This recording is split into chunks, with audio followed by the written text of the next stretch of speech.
अभी मैं अगर परफेक्ट पोर्टफोलियो एलोकेशन की बात करूं विकास, तो क्योंकि चांदी भी सोने के साथ कदम-ताल कर रही है, यहाँ पर भी रिकॉर्ड हाई पर हाई बन रहे हैं, तो किसी को प्रेशियस मेटल या कमोडिटी में खरीदारी करनी है, तो अभी पोर्टफोलियो का हिस्सा सोना और चांदी कैसे बनाएं?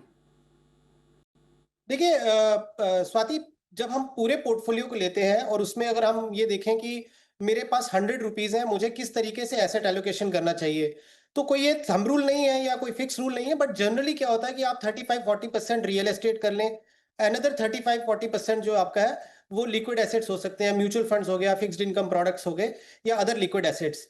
रिमेनिंग अगर आपका 20% है वो आप डिवाइड कर सकते हैं, जिसमें आप 10 to 15% जो है कमोडिटीज में ले सकते हैं। और क्योंकि जैसा मैंने बोला कि हम बहुत बार बोलते थे कि जो गोल्ड है वो एक परफेक्ट हेज है पोर्टफोलियो के लिए, बट अगर हम डेटा पॉइंट को देखें तो गोल्ड एक कंसिस्टेंट रिटर्न देता है। हाँ, ये साइक्लिकल रहेगा, लेकिन अगर आप लॉन्ग टर्म में देखेंगे तो ये आपको 9 to 10% या इवन मोर का एवरेज जो है सीएजीआर मेंटेन करता है।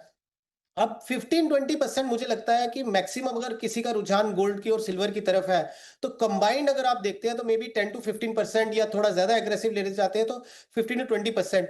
बट फिर बीच में एक सैटेलाइट पोर्टफोलियो और आ जाता है स्वाति, जो कि हम बोलते हैं सेक्टर फंड्स या थीमेटिक फंड्स। वो भी तो आपके पोर्टफोलियो में शामिल होना चाहेंगे, तो ऐसे फंड्स के लिए भी थोड़ा स्कोप होना चाहिए।